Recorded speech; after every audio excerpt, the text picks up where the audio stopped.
Sa culture est moins importante que celle du maïs, grand consommateur d'eau et qui s'adapte très mal face au réchauffement climatique.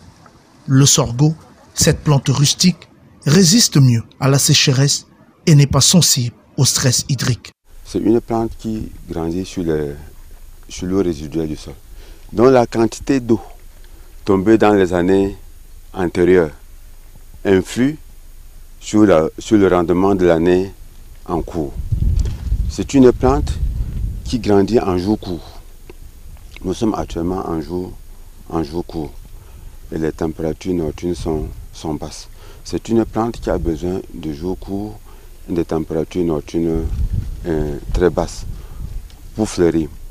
Dans la région de l'extrême nord du Cameroun, la culture du sorgho de contre-saison, encore appelée mousquari, fait de plus en plus d'adeptes chez les agriculteurs, grâce notamment aux efforts de l'Institut de recherche agricole pour le développement IRAD, qui mène depuis 60 ans des recherches qui ont permis de développer des variétés de sorgho productives et résistantes à la sécheresse très rude dans cette zone agroécologique soudano-sahélienne.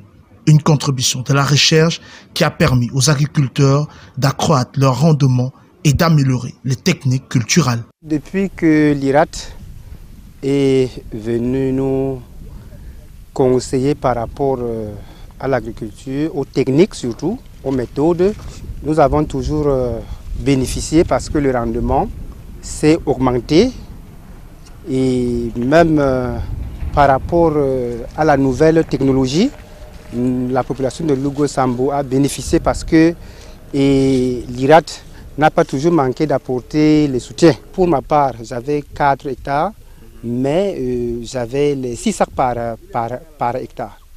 Mais maintenant, je peux même avoir 15 à 20 sacs. Les techniques culturelles utilisées par le paysan pour la mise en place de sorgho de saison sèche ont été développées par l'IRAD.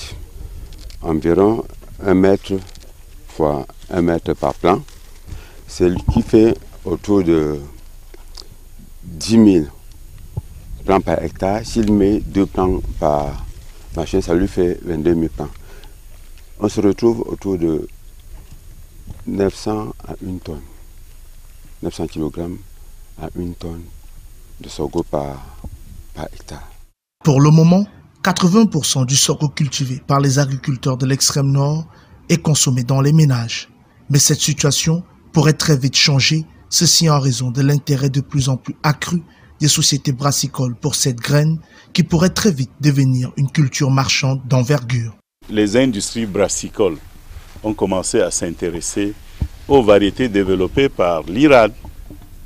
C'est ainsi que nous avons bientôt une collaboration déjà couchée sur papier avec la Guinness par exemple et d'autres usines, industries brassicoles encore au Cameroun. Pour les chercheurs de l'IRAD, il est donc désormais question de capitaliser les acquis de 60 années de recherche pour qu'à terme, la production de sorgho augmente et que cette plante devienne une culture de rente. Nous sommes sûrs que nous y parviendrons parce que le chef de l'État nous a recruté et nous a envoyé plus de 300 chercheurs à travers Madame le ministre de la Recherche scientifique et de l'innovation il y a 3 ans.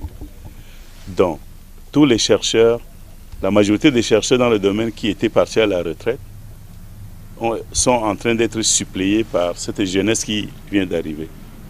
Et de surcroît, les 5 dernières années de prolongation d'activité que les chercheurs viennent de bénéficier, fait que maintenant beaucoup de chercheurs seniors vont former les jeunes pour qu'ils prennent le relais, pour que tous les investissements de l'État du Cameroun dans ce domaine spécifique soient valorisés.